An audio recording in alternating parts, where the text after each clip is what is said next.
I'm outside the Osborne Convention Center, where it looks like they had some type of cosplay event for anime. See a bunch of individuals out here with costumes. As a matter of fact, I probably stick out like a sore thumb because I don't have any costume on. But I was just in the area and I passed by and I happened to notice a bunch of individuals with costumes on. So I'm like, it must have been some type of cosplay event that was hosted right here at the convention center.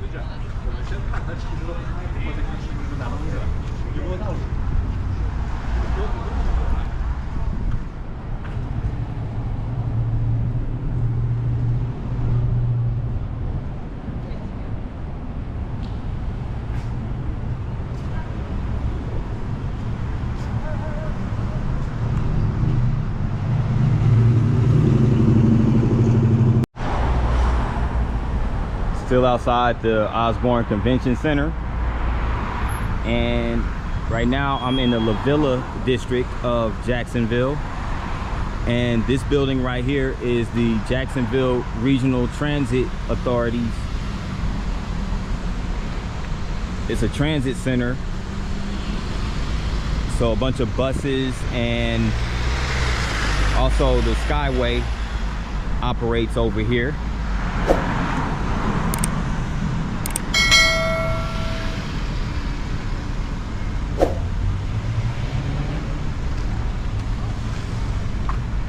And outside of the convention center, as you can see right here, this is a car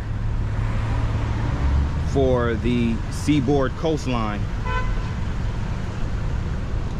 So it's a railroad company that began operation in the Southeast US in 1967. And since 1971, its passenger operations have been taken over by Amtrak. I'm pretty sure you all know what Amtrak is.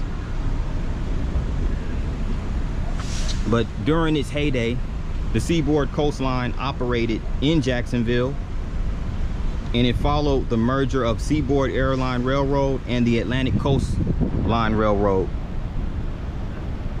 So it was a large railroad system at the time, and the Seaboard Coastline was primarily headquartered in Jacksonville. Its other headquarters was in Richmond, Virginia, and during its operation, the Seaboard Coastline operated as far as from Jacksonville southbound to Tampa and St. Petersburg, and as far northbound as to New York City. So since Amtrak has taken over operations going back to 1971, Amtrak does operate a passenger rail system, and operates a rail line called the Silver Star that actually runs from Jacksonville all the way up north across the eastern seaboard. And here's the other part of the convention center.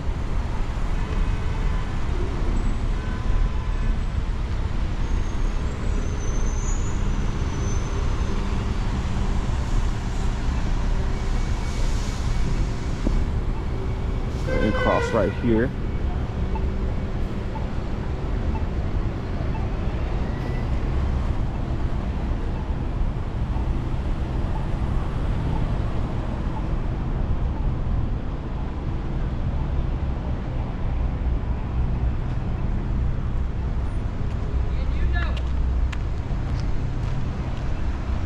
And there goes that transportation center.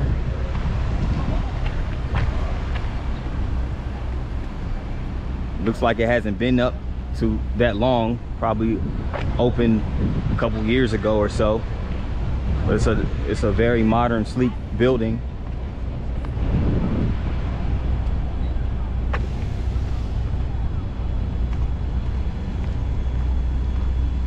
As I make my way down Forsyth Street,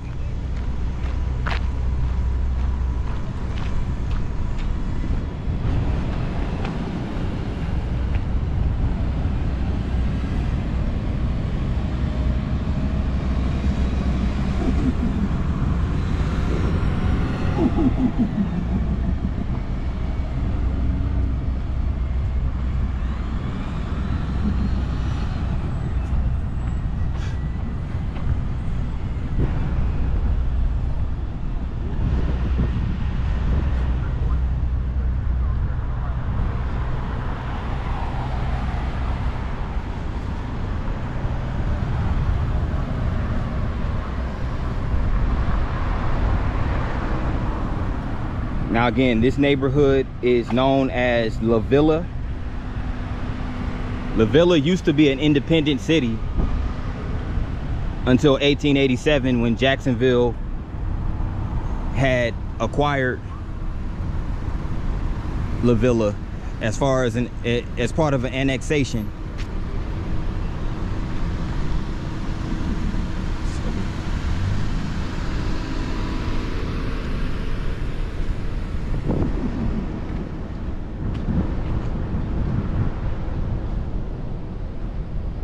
And LaVilla has a history of being an historic African-American community.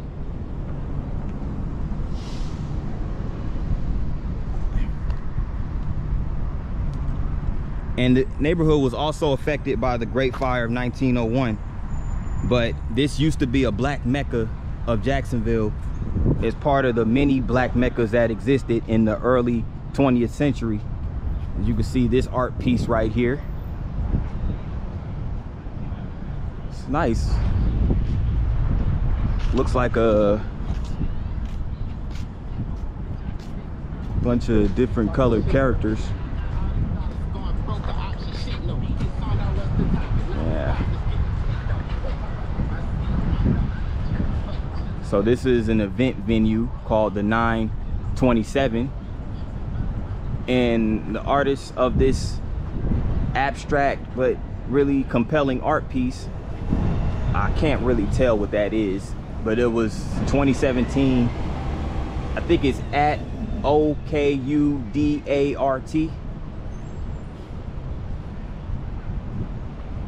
Yeah, I'm not sure, but I'll look it up. I love nice art pieces like that, nice murals. But yes, all these buildings right here are part of the historic LaVilla district. These buildings used to host a bevy of successful, like thriving black-owned businesses.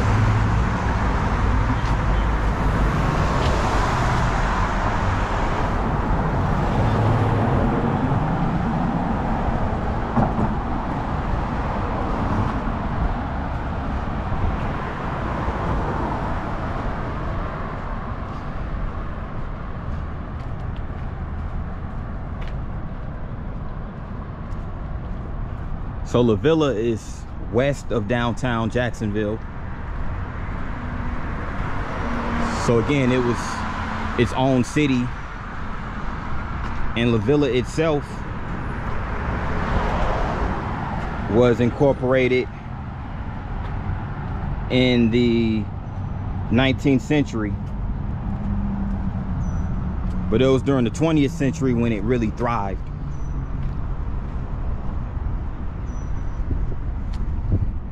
So it was basically a suburb outside of Jacksonville, similar to how Inslee is in Birmingham. That's how LaVilla was to Jacksonville. A suburb that thrived and had its own identity. And this was basically during the, this was after the Reconstruction era. So, well, during the Reconstruction era, actually. So a lot of blacks were gaining political power. They were electing their own mayors and city councilmen, and you know, and see, LaVilla was one of the many suburbs in 1887 that were annexed into the city of Jacksonville. So Jacksonville was annexing a lot of suburbs during the late 19th century. So it was basically expanding its own landmass, you know, its own city limits.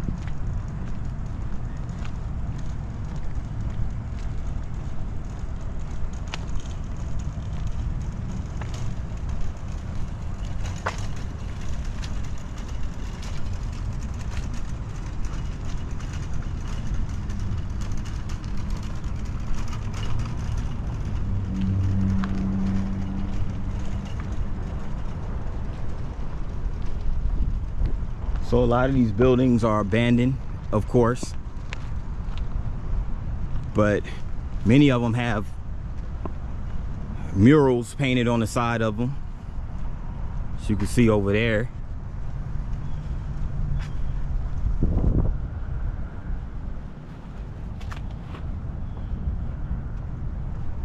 As you can see, they have some lofts right here on Davis Street. It's called Lofts at Monroe. So of course, in some parts of the city, you'll have some form of redevelopment, while some other parts of the city, there's extreme neglect.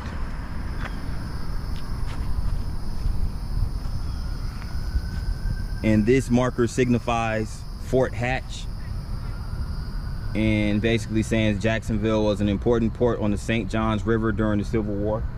As with many of these cities that were located on a port or on a river. In 1864, determined to prevent the city from once again falling into Confederate hands, the Union Army encircled it with temporary fortification called breastworks. So this was the site of Fort Hatch.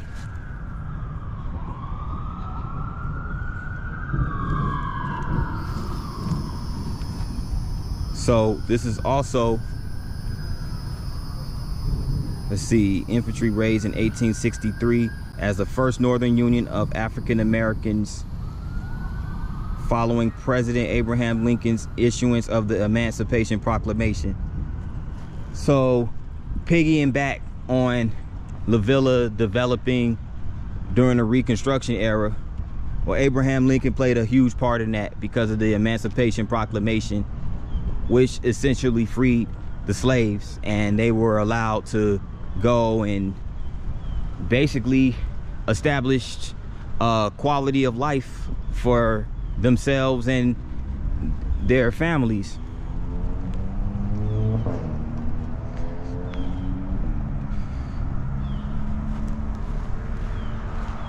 Yeah, some nice artwork right here. I don't see an artist's name, but it's basically a spray painting. I guess this is the tag right there. Can't read it, but a lot of those tags were, you know, you couldn't really understand what they were. You would have to actually know the artist personally, exactly, you know, because their tag was essentially like a signature.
I'm approaching Jefferson Street.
So I'm Jefferson Street now, the corner of Monroe and Jefferson.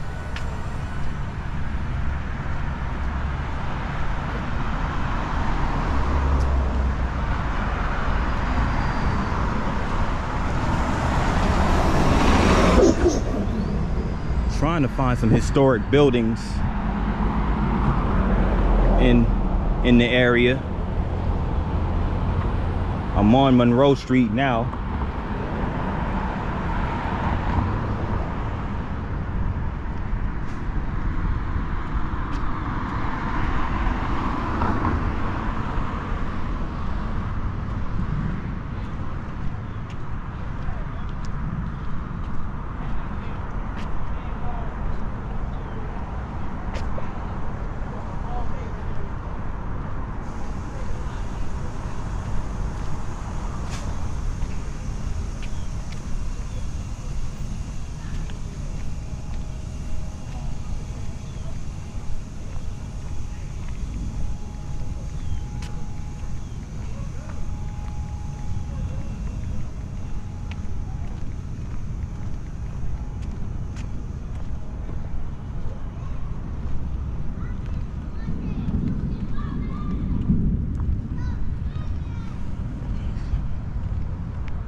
I think we're getting somewhere now.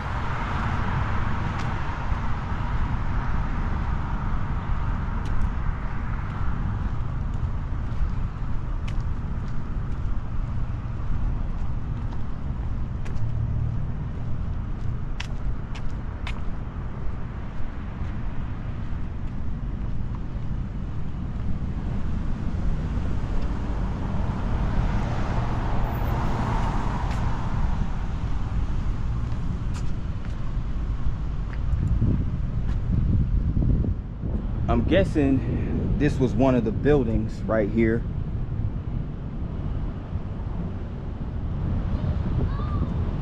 This had to have been one of, because I'm on Broad Street right now. This has to be one of the buildings that was used as a, you know, as a black-owned business, one of the black-owned business in LaVilla during that time.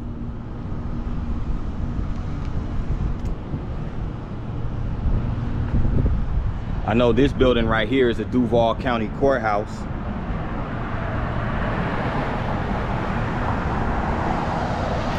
This particular building right here was opened 12 years ago in 2012.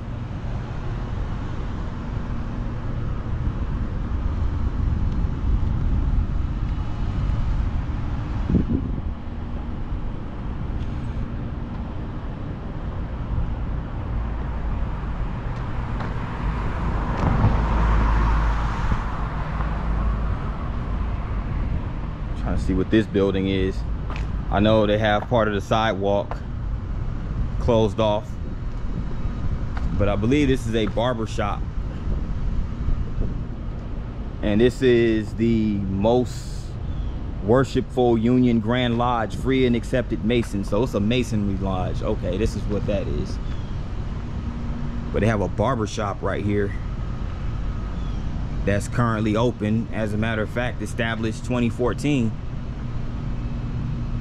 International Blades and Shears. Okay, cool. Well, here's a couple of posters of historical blacks in Jacksonville. We have Blanche May Armwood Washington, first African-American woman to earn an accredited law degree in the state of Florida. National campaign speaker for the Republican Party, which black people were largely a part of during that time, the Republican Party. Campaigned across the country at the request of President Warren G. Harding to gain support for anti-lynching legislation. Founder of the Tampa Urban League. Helped to organize the Louisiana chapter of the NAACP. She was the founder of 5 home industrial art schools for African-American women, and served as the Grand Secretary for the Order of the Eastern Star and charter member of the Rebecca Court Heroines of Jericho. So I guess these were Masons right here. One of them was named Honorary Josiah T. Walls. 1861, forced to serve the Confederacy. 1862, liberated by the Union. He enlisted with the 3rd USCT. 1868, serves as a delegate for the Florida Constitutional Convention. He was elected to the Florida State Assembly in 1868. 1869, elected to the Florida State Senate. 1872, elected as the first African American to the U.S. House of Representatives. He also served as a member of the 42nd, 43rd, and 44th U.S. Congress. In 1873, elected mayor of Gainesville. Wow, he was the mayor of Gainesville. First agricultural professor at FAMU in 1895. So this dude wore a lot of hats. Him and Miss May Armwood Washington. So this was, again, Honorary Josiah T. Walls. 2 black Masons who were huge during the Reconstruction era.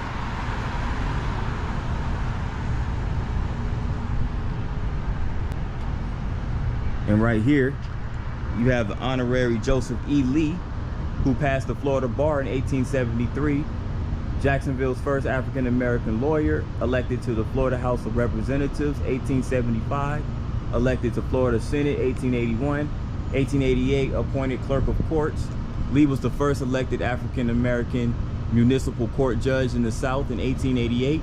Served as collector of Revenue Port of Jacksonville and St. Johns County, and a member of Harmony Lodge No. 1.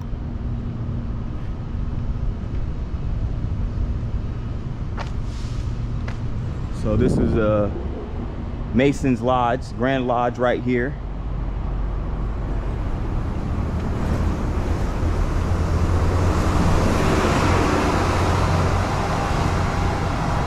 Now this building right here,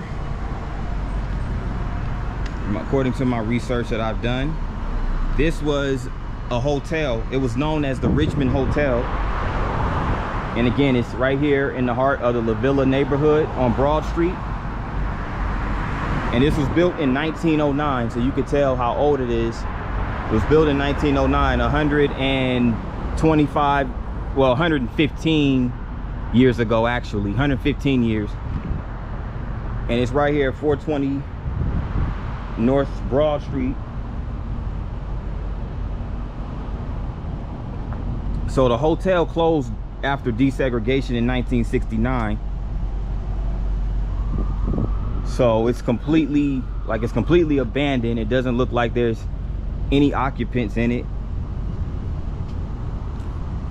But again, during the segregation era, aka Jim Crow, this hotel accommodated for nothing but black patrons.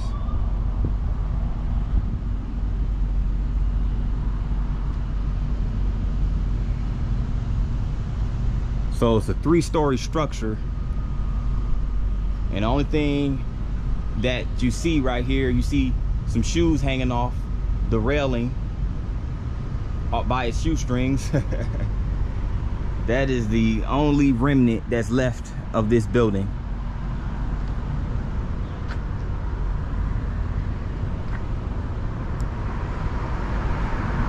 So again, a lot of these buildings are abandoned, unoccupied.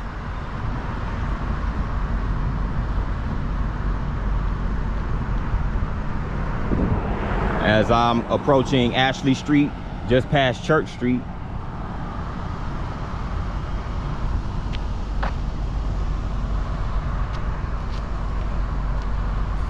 I'm gonna go a little further down.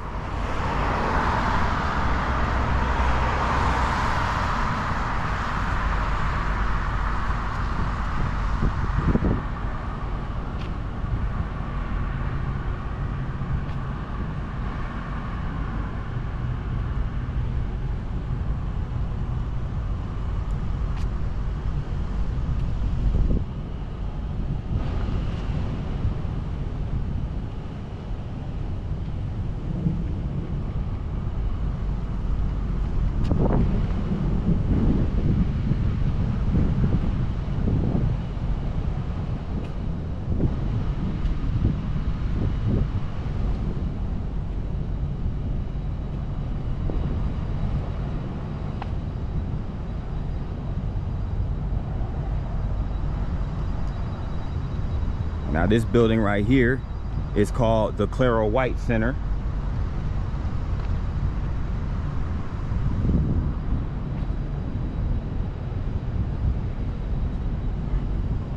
Clara White Mission, nonprofit organization founded by Dr. Eartha M.M. White, who is a philanthropist, businesswoman, and humanitarian. Also during the Reconstruction era. And this building,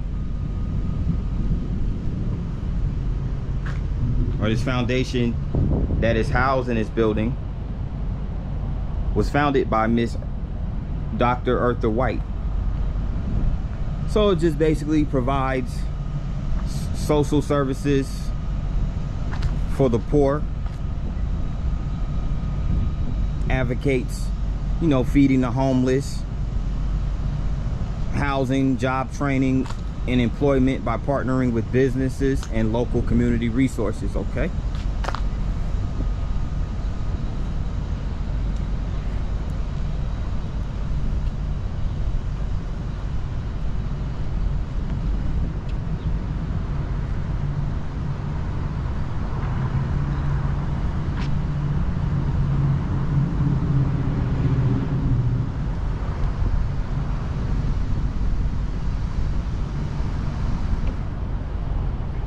Now this building right here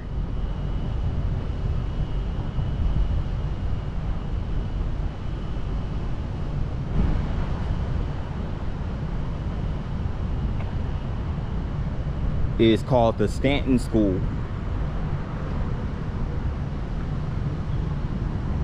So all these buildings are encompass the LaVilla neighborhood.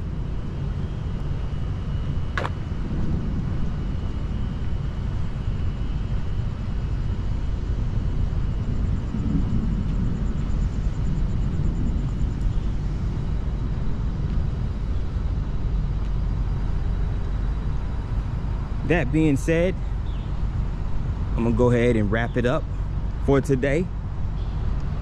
But there's going to be more footage of Jacksonville tomorrow. So until then, peace. I'm here at the Jacksonville Sports Complex.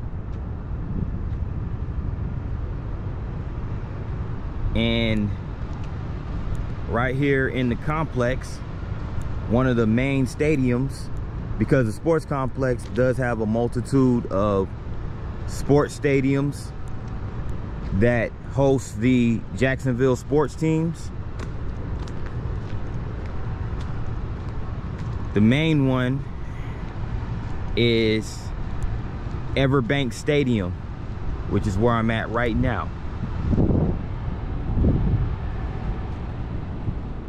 Everbank Stadium is home to the Jacksonville Jaguars of the NFL.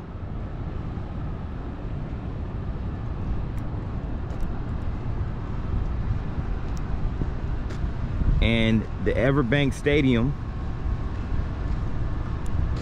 has been standing since 1995. 1995 was also the inaugural season of the Jacksonville Jaguars, along with the other cat family team, the Charlotte Panthers, or the Carolina Panthers. So both the Carolina Panthers and the Jacksonville Jaguars both came into the NFL in 1995 as expansion teams.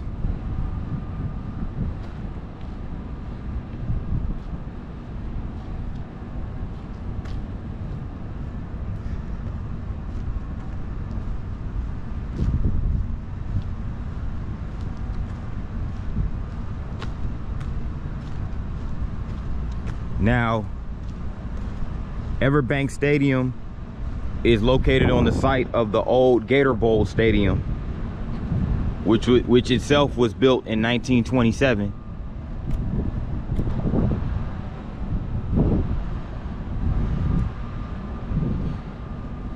And as you can see, there goes the team mascot. There goes the Jaguar statue.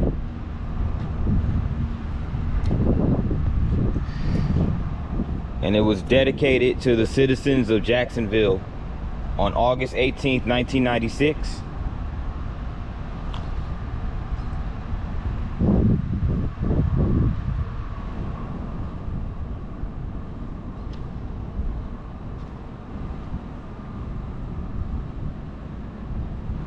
So this is the west side of the stadium.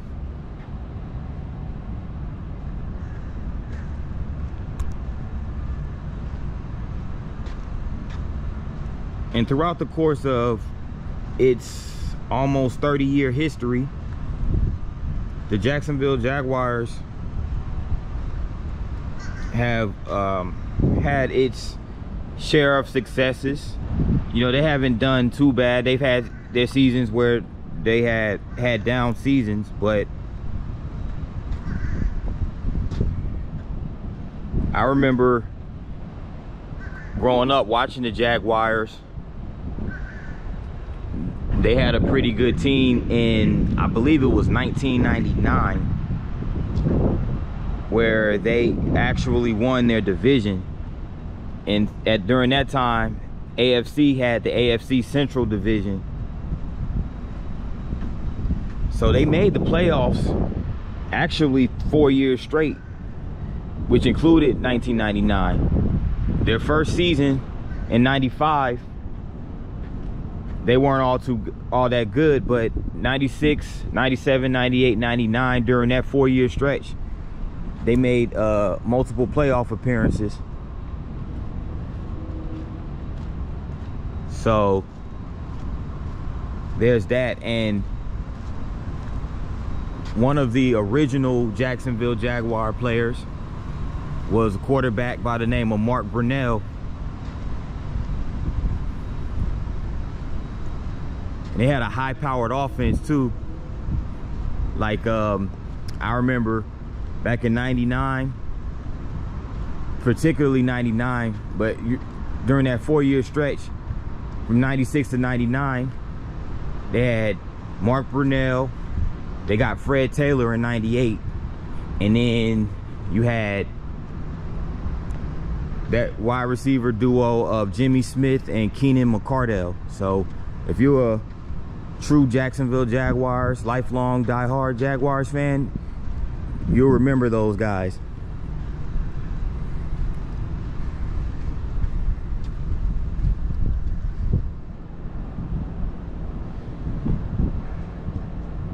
Look at that Jaguar head right there.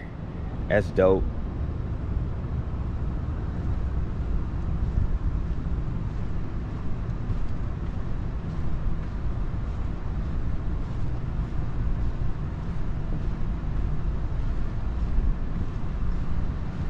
Here's the Jaguars Pro Shop right here.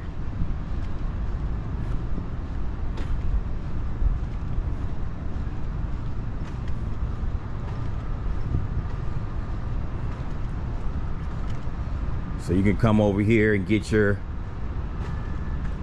Jaguars gear.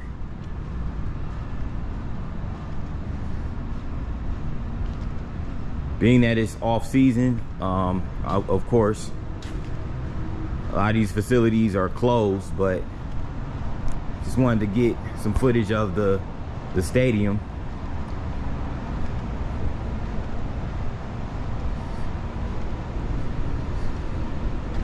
And by the way, the stadium complex is located east of downtown across the St. Johns River.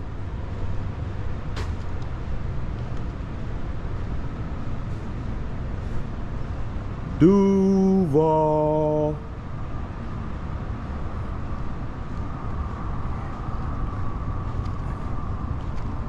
Yep, this is Jacksonville Jaguar Stadium.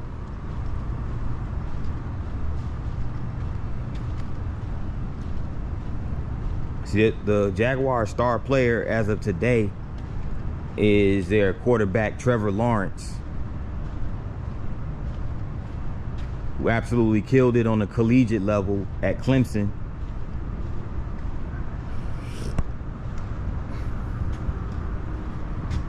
And the Jaguars have a nice color scheme too. That teal and that gold and that black.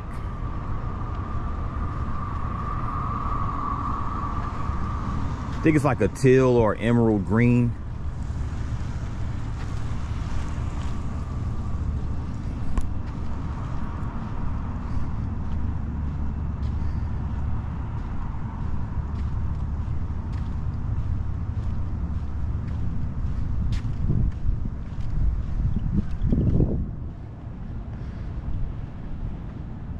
So I'm not sure. I think this wing of the stadium might be their practice field.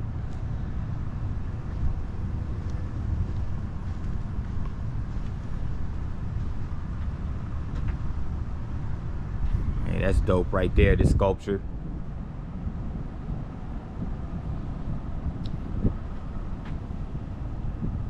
Not quite sure what it is though. I think it's like a sculpture of a lady.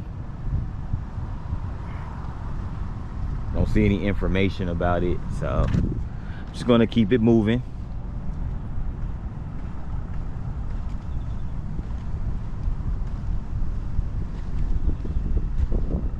Looks like there's another stadium over here.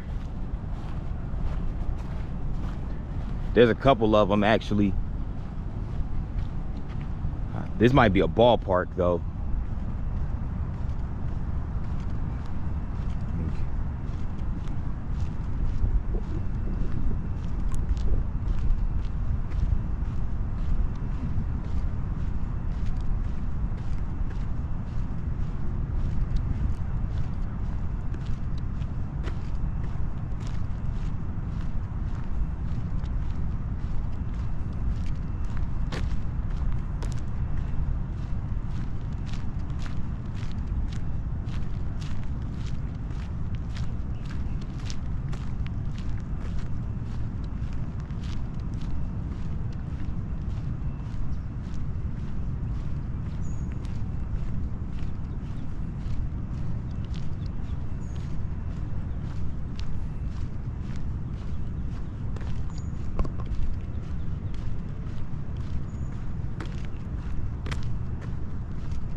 like a stainless steel silhouette of a baseball player.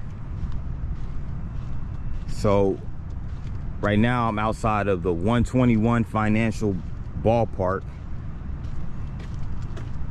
As you can see right here.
Yep, this is the 121 Financial Ballpark. Now this ballpark was built in 2003, so 8 years after Everbank Stadium, which was at the time known as Jacksonville Municipal Stadium. This ballpark was built 8 years after that,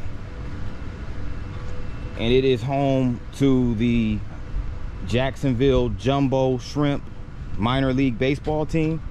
So yes, the Jumbo Shrimp. Interesting name.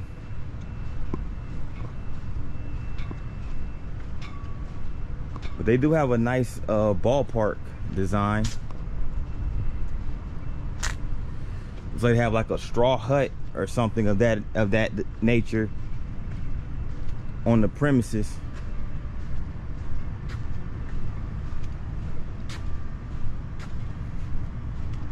But yes, the Jacksonville Jumbo Shrimp minor league baseball team, they play in the International League of the Minor League Baseball League, and they are a AAA affiliate of the Miami Marlins, who are a Major League Baseball professional team.